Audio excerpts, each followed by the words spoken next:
Welcome to the Zoe Unfiltered podcast. I have Melissa Bell back on as a guest today. Happy to have you. Yeah. It's always fun. Thank you. I always think a good podcast is just a really good conversation. Yeah, no, I definitely agree. And just for anyone who doesn't know, I'm Melissa Bell. I'm from Los Angeles. I just moved to Florida. So here we are. And amazing Zoe asked me to be on the podcast and just talk about fitness and wealth, basically what we both kick ass at. So basically I started this podcast to talk about health, wealth, happiness journey. You know, I think I really feel like, someone said the other day I should call it health, wealth, cash flow, because that's what people want to talk about. That's what they want to listen to. Tagline, cash flow. Cash flow. Clickbait. Cash flow. Which, some of my episodes definitely, I am interviewing people that have had tremendous success, major in business, different areas. I wanted a place that people could, listen, be entertained, but also learn things I always try to ask those types of questions that people will be interested in. But with you specifically, we have so many things we can talk about. We have a lot of shared interests and things that we like. But I thought today we'd talk a little bit more about the fitness stuff. We kind of only touched on it because I know you retired, except for me. You still train me. I'm retired. But yes. Zoe is my one exception. So again, don't flood in my DMs because I'm not available. Exactly. Yeah. So we're busy building our empires here, and I want to talk about a little bit of the fitness thing because, I am still mid my journey. I'd say I'm in phase 2. Yeah. Phase 2, no, I would sure say. In phase 2. Phase 1 was I'm over 320 pounds and I'm in complete apathy. And I was just trying to figure out how to kind of accept myself. Yeah. How to, make do with what I had. Right. And the thing that really shifted for me was that I actually came to a point where I could envision myself at the other end of this thing. Right. Because at that point, I really honestly could not see ever getting to where I wanted to go. And it was interesting because when I was able to actually see it, then I made the decision and I just went for it. Right. And that was back, I don't know, was 2019 or something. Okay. 2019 to 2021, let's say, give or take. I would say 1.5 years or something. Right. And mind you, we don't know each other at this point. Yet. So she's just Zoe, doing her fitness journey elsewhere. Okay? Yeah. And I'm little Melissa in LA. Okay. Right. Okay, good. So our paths did not cross yet. Just so they're not thinking. Yeah. So then I lost about 150 pounds and that was like over 1.5 years. And there were I'm not going to get into all that, but I had multiple trainers and programs that I did and diets and all types of stuff that I underwent. And then, so this is before we even met. So I got down to like about 170. And at that point I hit this like impasse. I just couldn't get past that. Right. And it was really interesting. I didn't push through, but at that point I had all this loose skin and I was like, okay, this might be where it ends for me. Right. That's the point where I got to, because I was like, I just can't push through, like killing myself. And it's like my body just gets super comfortable there. Right. I didn't have the right partner. I didn't have the right like knowledge or vision to be able to get past that point. So when I got my skin removal, that was crazy. We could talk about that. That's a whole subject. But I went under the knife and they cut off, I think, about 14 pounds. Right. I was under for like of skin, like just flaps. So I got like a 360 belt lipectomy. So they cut you all the way around and then they pull it up, pull it down, and then they just, and it's in this like little heart-shaped pattern around my hips. It's crazy. It's crazy. You can't actually even see the scar really if I wear underwear, obviously it's just like whatever. And I think they did I had a really good, really just, I consider these guys artists. Some of these guys are just incredible. So he did a great job on me. And then he also did a breast reduction lift. So it was really funny. He told me, I was like, I don't know. Cause I'm used to having I had humongous boobs. Right. And I'm like, oh my gosh, I don't have them anymore. They're like, don't worry. You're going to still be fine. You're still going to have quite a bit. I was like, okay, cool. It's hard though, because your body just completely deflates. Changes. Yeah. And I do believe that depending on how big you get, and your genetics have a role in that as well. But like your skin bouncing back, it's age, genetics, and the sheer amount. But the amount that I lost, I don't know. I don't really see that there would have been no way for me to tighten this stuff up. Yeah. You can also just totally own it and love it. I did not. I did not like it. It was really irritating. It was a hindrance. Yeah. Especially because of the way it was. Like, I think some people are just like a little bit everywhere. Like mine was like really a lot in the front, just like a big flap. And I think that's something that people, I mean, whatever, we could totally talk about cosmetic surgery because I have things to say. But there's a whole lot to say about that. That is also something people do not know, is that if people start their fitness journey from a very specific point, depending how, again, it's not like you're very tall or a big person. So it's kind of like, if you were going to lose fat in general, you were going to have loose skin no matter what, no matter how much it was. So it's kind of like those things with cosmetic surgery, I think, are absolutely amazing because what are you going to do? You could lose all that weight. You could put muscle. You could never fill it with anything. So, This is a PSA. This is a PSA for please don't get fat in the first place. Listen.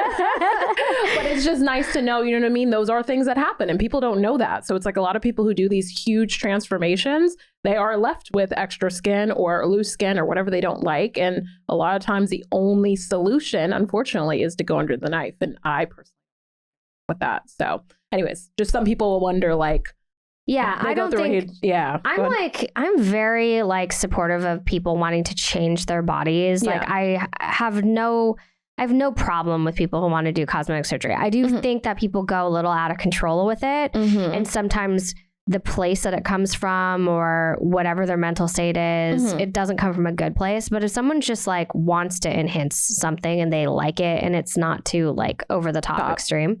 Yeah. I guess even for the guys that are over the top extreme, if that is what they are trying to create. Listen, to each their own. I think there's some cases where it's like, a little ridiculous, unneeded. Okay. There's also doing way too much. And there's also my only issue, which I said this on a different podcast, my own podcast was my only issue is if you are going to become a personal trainer in the fitness or you're going to do the whole fitness influencer thing, do you? But if you got cosmetic surgery just be honest. And if you're selling a 6-week program, you don't get to do that. You don't get to lie about it. That's my only issue. If you're like, oh my God, I want to go get my butt done or whatever, like that's on you, girl, do your thing. And you don't have to like announce that to the world. But that's my only issue is when people do that. And I mean, obviously, specifically it's like false women. Advertising. Yeah, because I'm like, how are you going to sell this girl and you got, abs when really I'm like, you got a tummy tuck and then you got this. And I'm like, that to me, that's unethical. Other than that, I'm like, free game, have fun with yourself. I don't, Yeah. Anyways, that was my random. I get that. I totally get that. And it's funny because like, through my journey, I've been advised so many times, wow, you could totally get into, health and wellness. Like you're not, I know that I'm not where I want to be yet. Right. Which actually leads us to this next conversation. So I'm in phase 2. Yeah. We love phase 2, by the way. Shout out to phase 2. I'm in phase 2. Like, okay, so I'm ready to break this 170 barrier. I know. That I hit. I've been ready. I even like closer to you because that's how ready I'm. That's how ready I am for you. Okay. I love it. Yeah. I want to do it. And it's just, and again, I think it just comes down to like, what do you like? First of all, your health is important. Right. But in all honesty, and I'll be honest, I was not motivated by health, even though I should have been, because I was like, ready. I'm in my 20s and I am pre-diabetic and I have all these things. And luckily I hadn't had any like major thing happen yet, but that is inevitable if you stay at that weight, at that, height weight proportion. Cause let's be honest, I'm 5'3" on a good day. Shout out to the 5'3" girls, including myself. I'm actually not 5'3", but 5'2.5". That's fine, girl. Yeah. But everything on my chart says that I'm 5'3", and I'll go with that. It's better for my BMI, which is fun. Chanel comes in every size, girl. They actually I have a bone to pick with them, but that's another story. I like their costume jewelry, but I'm like their clothes. Come on. Well, I love the fabrics. I know. Okay. I can wear the knits. But that's like our problem anywhere. Yeah, listen, it's fine. That's for episode 3. We are going to talk about starting a fashion line. Well, yeah. We're going to the whole Yeah. Okay, sorry. Yeah. Go back to where you were.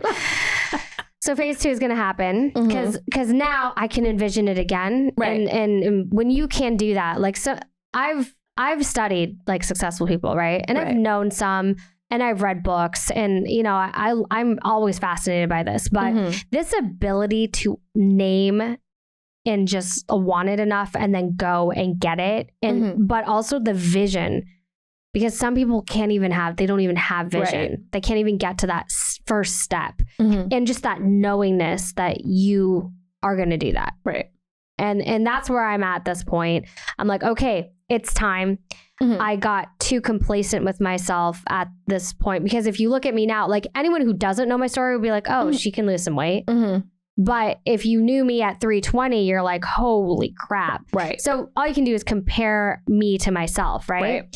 And by the way, like, I don't want this to come across as like not body positive or body shaming or any of that stuff, because like ultimately I actually don't care. I think that as long as you're healthy, I've seen very aesthetic people, and it's just my own feeling for myself. I've seen very aesthetic, larger women. And I think at various stages, I was an aesthetic, larger woman too, like carried myself well. I took care of myself. I had pride in my appearance and stuff like that. But, you know, I think it all comes down to how you feel about yourself. Right. And then your health too. Like, the one thing I don't like about body positive movement, I guess, is how people have different interpretations of it. And I think that sometimes it's like, oh, just accept yourself the way that you are. Like, love yourself. And I'm like, yes, like, don't be mean to yourself. Don't hate yourself, but don't become apathetic or complacent. With the fact that you are not where you should be. And don't be okay with being unhealthy. And that's where I could never totally own it. I wish I had the confidence of some of these people. But I just see that, didn't. I never like had but I'm happy you did it. Yeah, me too. Because there's like nothing, like, again, it is not a shameful thing or whatever, but there's just factual stuff where it's just like your body needs to be healthy. Carrying an excess amount of weight that's meant for your body, it's not healthy for you. So it's like you just can't operate in your best self or feel your best self or whatever it may be. So at the end of the day, it's like, it's not even like an aesthetic, oh, how I'm looking at you. It's just more of like, girl, you got hopes and dreams and shit. We gotta like stay healthy to, you know, achieve those things. And so again, I'm just happy that you weren't like, I'm confident, I'm just gonna own it and whatever. And then let's just say, obviously, business is going well, but you said, okay, maybe early 20s or mid 20s, pre-diabetic. Obviously that ends up a certain place that's never usually a positive thing. So like, where would I be at 50 years old? You know? And I'm just kind of like, you've built this whole empire and you're like, okay, well, what if I had just made that one change in getting healthy or whatever you want to call healthy? So anyways, I'm happy that you didn't get confident in it and you were like, fuck it. And I was just so frustrated with myself. I also just felt bad. Like, and I also felt judged, and I felt like, because when you're overweight, like, everyone can see it on you. Like, you can't hide your crimes. You know, like, you clearly are eating too much. And I don't care how much you lie to yourself. Like, calories are calories. Like, I don't know what to say. You know, people don't understand calories. That's a real thing. Like, sometimes they think they're eating stuff that they don't realize how much. Sticky note that.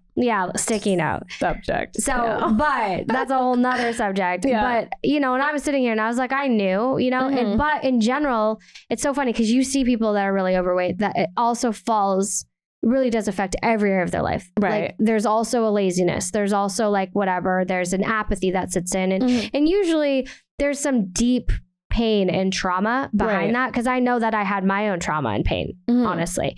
But I was interesting because I think that a lot of people can relate to this, because there are a lot of people that are similar to me in that way, is that they actually are very disciplined and hardworking in many areas of their life and successful. So here I am. I can't barely even stand people to look at me. I can't be in a camera. Like, I've tried to find my earlier footage or whatever. And like, actually, I know that no one's going to be able to see this in the podcast, but maybe they can like edit in later. But I want to show you something that's crazy. Because even my before and afters that I posted on my Instagram aren't even the biggest that I was, because there wasn't any sign of me before this time. It was crazy. But look at this shit. Look at that. See, okay, I remember. See, like, to me, that's wild to even think about. Like, I've seen obviously your photos on Instagram or whatever, but like this video specifically, like, that's wild to even think about. And then look at you right now. And then I've also seen you at your smallest, or especially when you're like, oh, I'm fucking in it. Like when we were training, you know what I mean? Yeah, like at my 6-week program, I was looking you were really tiny. It was happening. Tiny. I know. So that's wild. But I mean, that's a good point. It's just like, again, it's health does come with some kind of traumas and feelings and things like that. So just a general, even if you're the person, it doesn't mean like, oh my God, you have to have 6-pack abs and, you know, big old butt, which we do love that. But still, It just in general, trends like change. Body trends change. Well, I mean, things are better for girls that have bigger butts now. But I just, when I look back, okay, they had this clip on social media of like America's Next Top Model or something. And like Tyra Banks is like saying something. And they don't paint her in the nicest light, let's be honest, but whatever. Poor girl. Because I don't think she's as bad as they've made her out to look like. But anyways, so this chick, they're like, she's plus size. In today's age, that is not plus size at all. Yeah. And by the way, even the plus size girls that they're putting out there, their body composition is nice-ish. Like that. They don't even look like that big. Right. They're huge, like in terms of tall, and they've got big structure, which I think that's the thing. But I'm kind of sick of it because I don't feel, you know, okay, so I'm complaining about body positivity kind of thing in a way, not all of it. It's just like some interpretations of it, I would say, because like, don't accept the apathy, you know, be the best version of yourself. Right. You know, work hard to get your goals. And like, what's the point? I think people should always be improving themselves. If they know they can be better, they should be working on that. And then they should be helping other people. That's like simple. And as long as you're doing those two things, you're like a good human contributing to society. Right. And I think also like when you know, like, oh my God, I'm really good at this one thing. Okay, cool. Let's just say health is not something you're great at or whatever. Going to the gym, you hate going to the gym. Get a coach. Like I say that like, health and wealth are the same. Like eat the pride or your ego and just get a coach. And it doesn't mean you need to pay for some crazy personal trainer in person. Okay. I have so much to say. Oh my God. Okay. Get a coach, get someone who's willing to lead you, and also make sure that this coach or this trainer is being realistic. Okay, this is going to be a moment of ranting, but let's just let it roll. I don't do the whole personal trainer or coaches who is like, okay, cool, you want to lose 25 pounds or whatever weight you want to lose. Okay, good. You're going to drink 3 protein shakes a day and some broccoli, and like something that's so unrealistic that you could never constantly do in life. Those are the ones that I feel like are an issue. So don't get one of those, okay?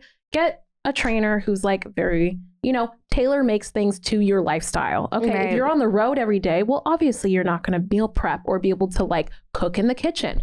You need to be realistic about it. So just if you do get a coach or trainer, don't fall for like the over edited photos on Instagram and all the stuff and think that trainer is incredible. Just make sure you have conversation and, make sure it's realistic. That's really where fitness comes from. It needs to be realistic, sustainable, and it needs to be something you can consistently do. Because again, you can do a crazy program, which I think is fun to experience. Right. And you will get results. And I have done it. Right. And you did it. And it was, you know what I mean? You got results from it, but it's something that was never you could never realistically train like that. I mean, even an athlete at the top of their game doesn't train that way specifically. That's true. So you gotta keep that in mind. Like these guys who are basketball, like of course they train crazy hard, but you know what I mean? Yeah. That's not something you could do all year and be totally fine. Plus people have this misconception of like, if you work out at a certain level of intensity, your body will become accustomed to that level of intensity. So if you want to continuously see results, you have to keep in mind, you have to keep that level of intensity or else your body's kind of like, well, wait, you know what I mean? I'm used to this. Yeah, exactly. So you have to be very smart. And that's why when I say someone has to custom make a program for you, that's to make sure that it slowly gets harder and harder and harder so it stays consistent and it's not totally wild. Right. And I would say I've done everything right and everything wrong. And I've done every diet and I've done the crazy ones and I've yo-yoed a lot. Right. Not so much since I lost this 150. Like even when I put on weight, I've stayed within a range that's like fairly the same. Right. Okay. But the biggest thing that I noticed, like even when I did the crazy things, is you have to reorganize and adopt a new policy on how you do things. Right. And I think what happens is like, you can't just go like crazy and then go back to the old habits that got you there in the first place. Right. So the only time I've ever done well, if I did crazy, is then I had a plan that was different than what got me there in the first place. And then I developed a new norm, a new consistency. Right.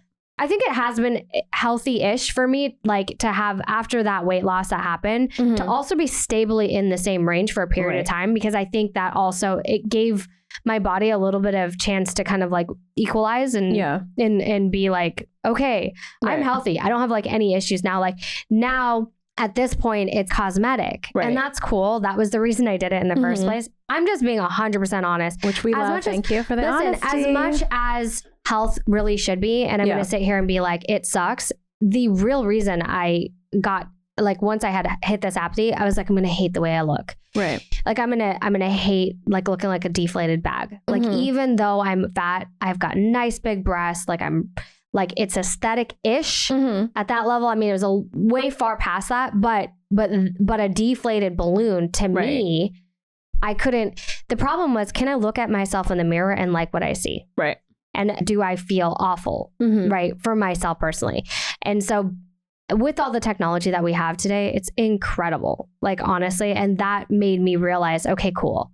Right. I got my money right. Like, and once I got, like, my business, my money, you know, under control, and, like, I can pay for that. I can do that. I want to do that.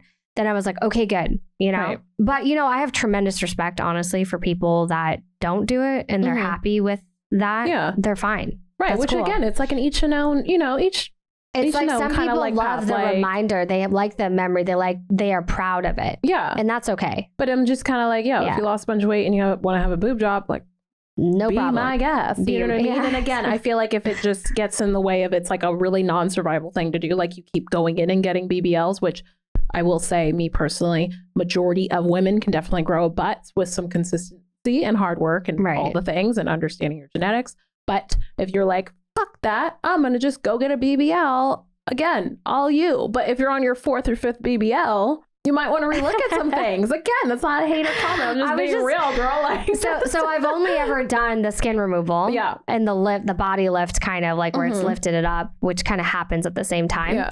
But, you know, I was just complaining to you that, like, they cut the top of my butt off.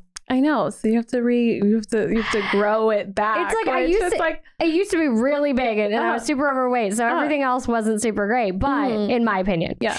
But I had like this nice like peach shape, and now it's just I have that at the bottom, but like the whole top is cut off. Right. And I'm like, okay, I guess I had you have to weigh your weigh my options. I got the extra skin off, but now it's like, how do I get that back? You know? Right. And like, again, and then that's another thing is like, you have to also understand like whether you have cosmetic surgery or not, or skin removal, like you have to understand how your body works also. Because obviously there's a way to build muscle where that can be to then give that effect where it looks like it used to look, or whatever the peachy vibe that you're going for. So, but people have to understand. This is a skill. Exactly. This is a technology, just like everything else. There is a technology to it. Building your body the way that you want it. For example, I naturally am a very athletically built person. Yeah. So I can't go in the gym and start lifting a bunch of heavy weights and doing this crazy shit. I'll look crazy. Okay. Or, you know what I mean? My legs will take on more of the muscle. And it's like, that's not my vibe. That's just not the aesthetic that I personally want for my body. Again, I'm 5'3". Okay. So a lot of muscle can look crazy. And you know what I mean? I have a whole sports and athletic background. So it all makes sense. Yeah. But you see women either on Instagram or in the gym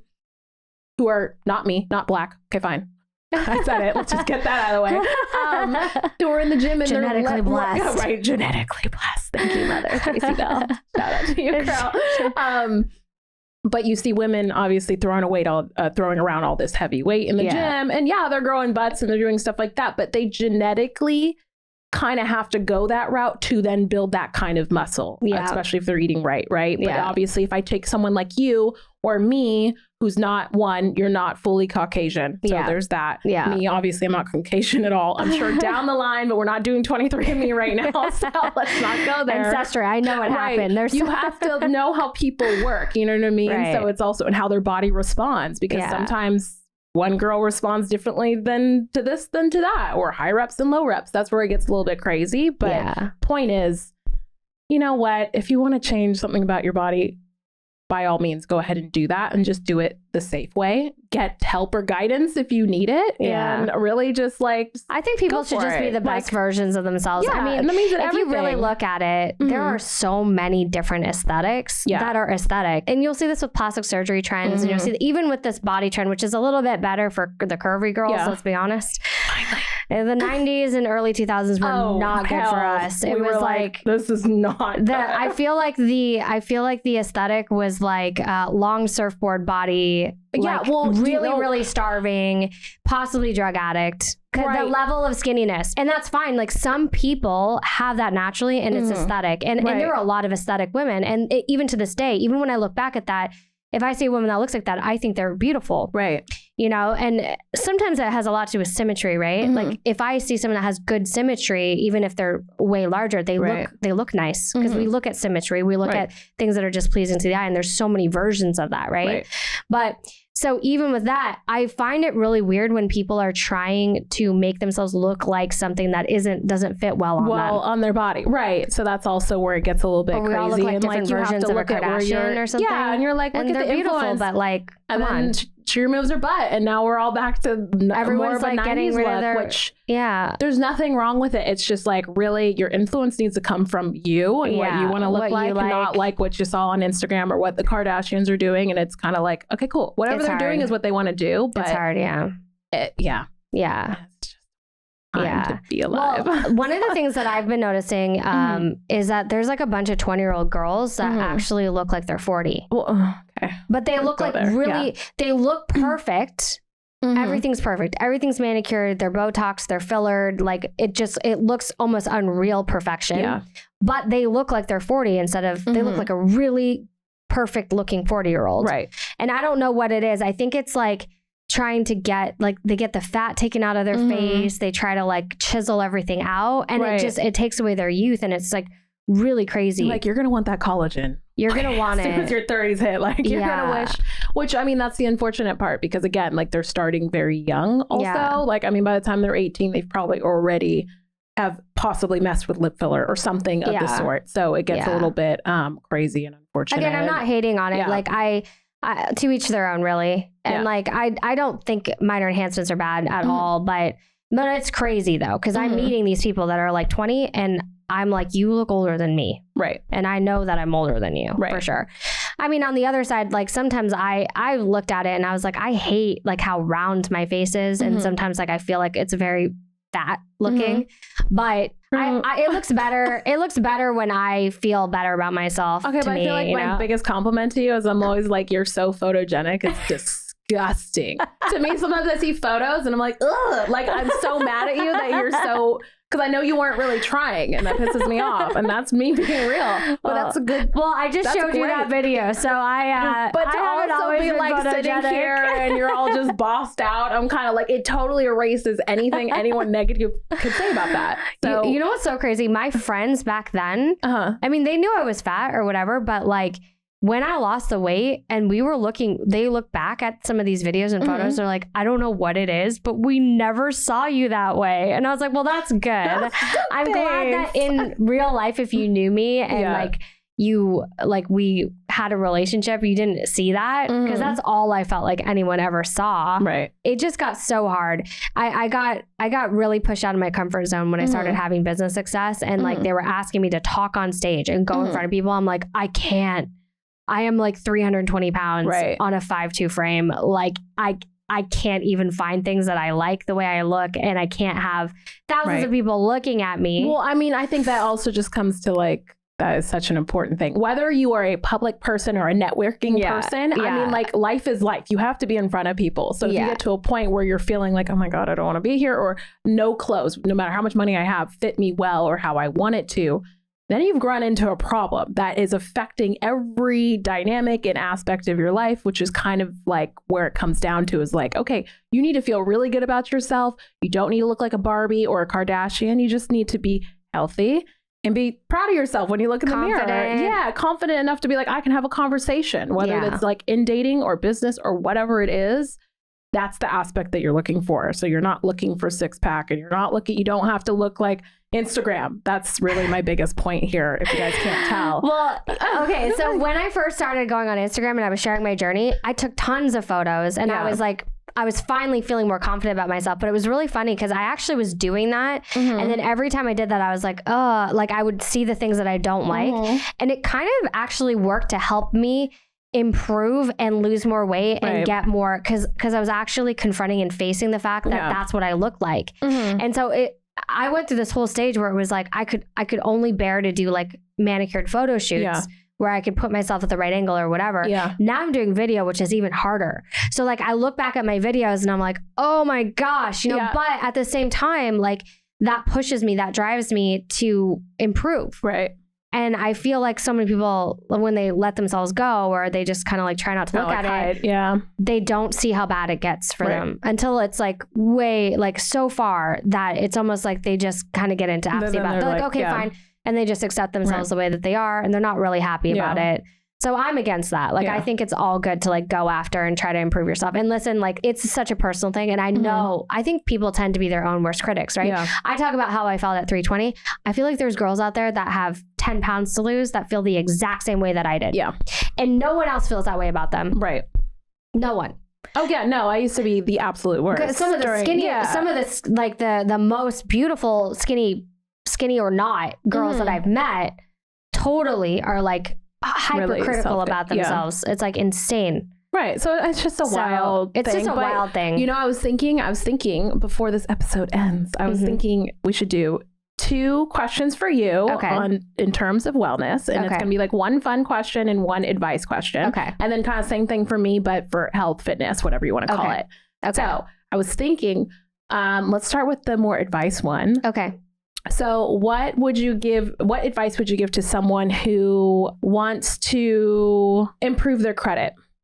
Okay. And again, I'll give you a little bit of a baseline because that's like a really general question. But like if someone's like, oh my God, my credit's a 600, I have a few things in collections, like what's something I should focus on? So for me, the first step to anything is like being able to face the situation and see it for what it is and get help if you need it, which most people do need it. Right. So I really feel like the first step is find a trusted person that you can sit down with and lay it all out. Because sometimes when people have bad credit, they don't even know what's on their credit report. They don't even know what's showing up. They don't even know exactly the things. And to be able to sit down and do that, you can do that alone too, which is like list out everything.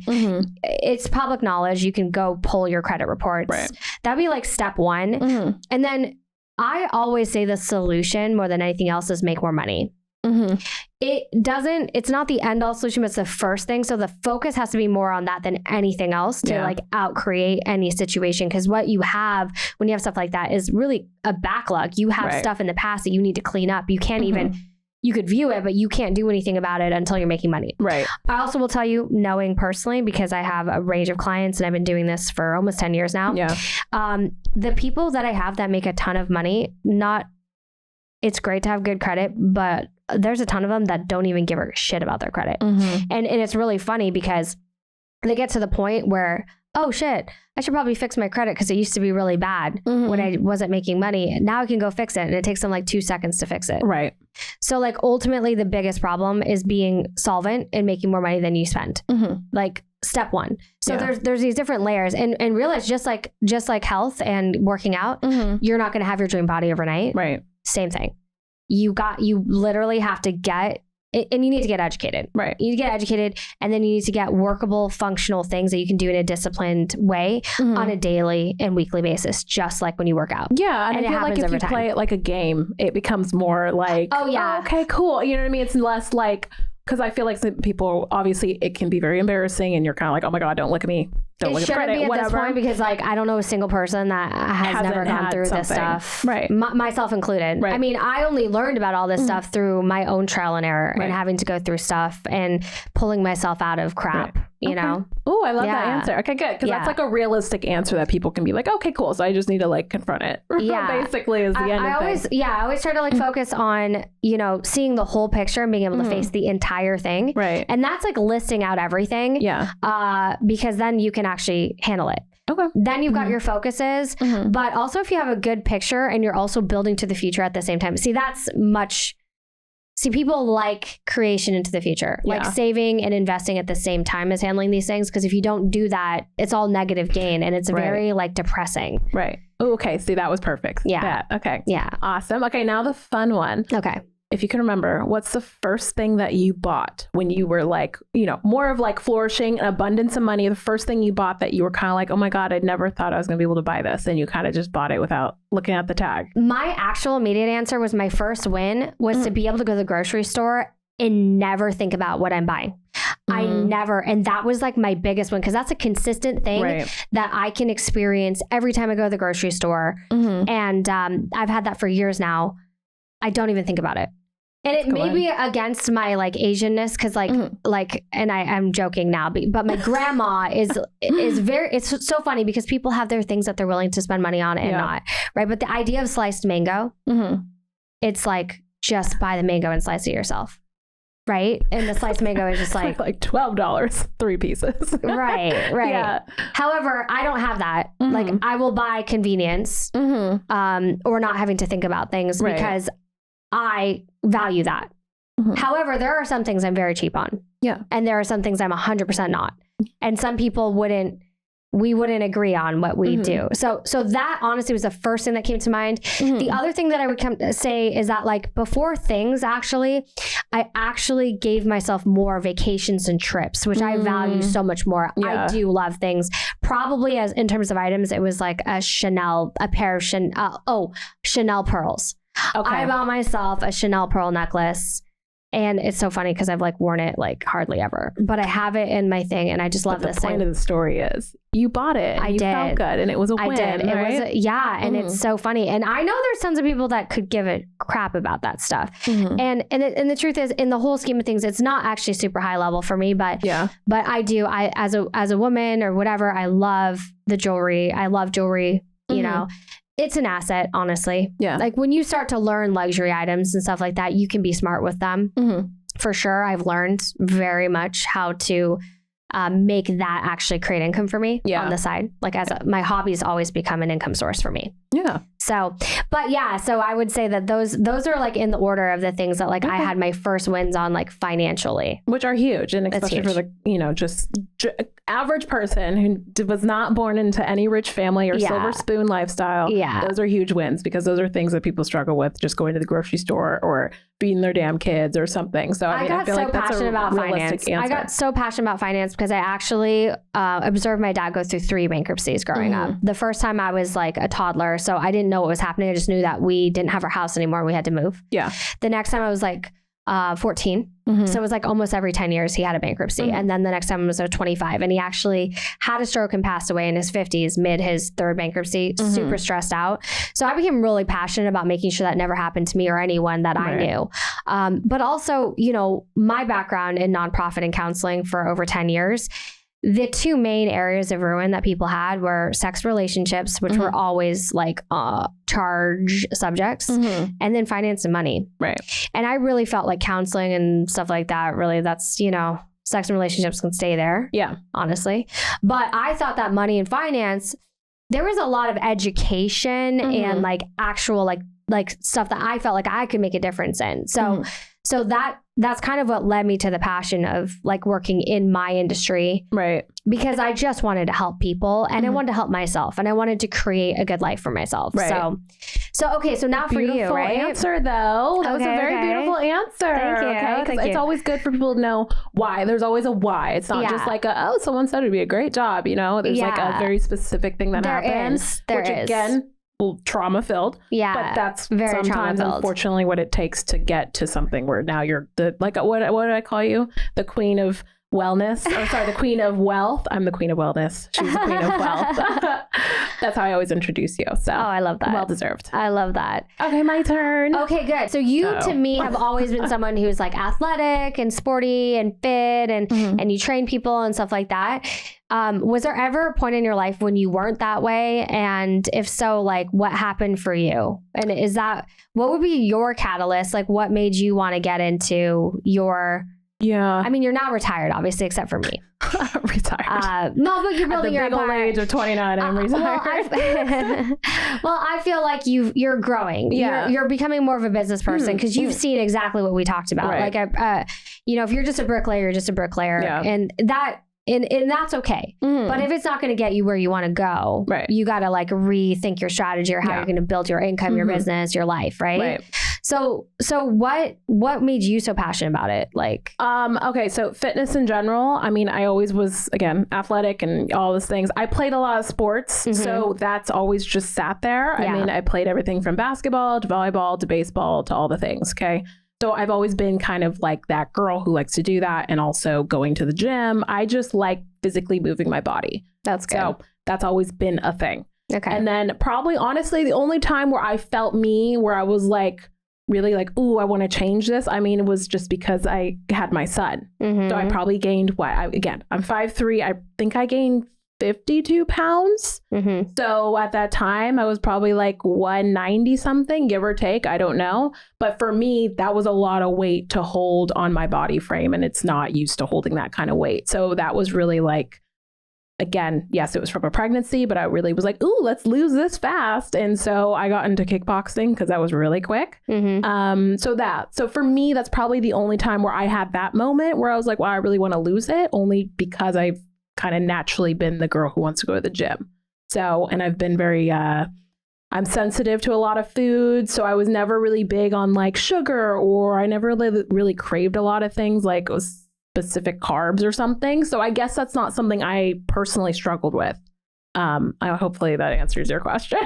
Yeah. What's the biggest, so you've trained everybody and you've had I'm sure actually we could do a whole nother podcast interview on stories. We could tell stories. I could tell you my stories and successes and crazinesses. You could tell me your successes and crazinesses. Actually, one of the things that sold me on you was I actually went to your Instagram and I saw some before and afters and I was like, that's incredible.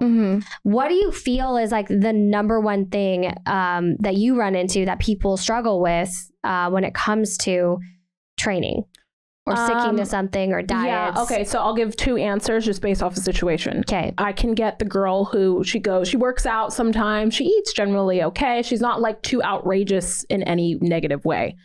I usually find that she's just training really wrong. She's training like a man. Yeah. She's training how most Instagram girls are showing how they're training online, where it's very aggressively heavy. And I feel like they just show what makes their butts or their body parts look good. Like the butt's facing the camera and it's like you see it happen in the gym. I'm working my shoulders. Here's my butt. And me working in a gym, it's every 5 seconds. You're lifting your shirt and then it's like a whole thing. It's a whole show that goes with it. So again, if you get that girl, she's usually just training really wrong. She's overly training. Her body never has a chance to recover. So you're constantly just like holding on to a bunch of water weight and it's like not real weight. So I find that that's a big thing. Also in the same category, they're usually always eating wrong. They're not eating enough, or they have some hormonal issue, which that's kind of what I specialized in with anyone with like autoimmune diseases, thyroid issues, hormonal imbalances, things like that, because that completely changes the game 100%. So I was getting a lot of those clients. So that's usually what I find is honestly, they're just overtraining, which is funny because I'm like, girl, you're doing way too much. And they're like, what do you mean? And then as soon as you start adding in days for resting, their body actually gets a chance to like get rid of the fat or get rid of the weight. So I find that, or you take the person who, let's just say they're like, I'm not a gym person. I hate it. Don't want to do it. And they're really overweight. Biggest thing I run into is they try to do several things at one time. So they can't follow direction. So I'm like, hi, do this twice a week. They got to do 4 or they got to do 1. They can never just do 2. That's crazy. So you find that it's just like, okay. And it will take probably 6 weeks realistically for them finally to be like, okay, I should probably just listen to her. And then they start doing 2 and they're like, oh my God, I just lost 5-10 pounds. And I'm like, thank you very much. Yeah. So I feel like it's those people who maybe have a problem with they think control is a bad thing, or they want to be like, oh, I know it all. Yeah. Which is, I mean, that's your thing. That's fine. But it's kind of like if you are going to hire someone or want someone to give you guidance, then you should probably just take the guidance, girl, and see how it goes. Coachability is huge, man. Like, and I feel that relates in everything, whether it's fitness or business or someone you're trying to help fix their credit or be better financially. I mean, if they don't just follow direction, it becomes a long process that it doesn't need to be. So, so anyways, that's my answers. Those are probably the 2 things that I ran into. I like that. Coaching on a gradient. Coaching on a gradient. It's the same with me. Like talking about stories, I don't know what this just came to me, but like I had a guy that I started who had over 6 figures in credit card debt and he wasn't saving anything. And I remember getting him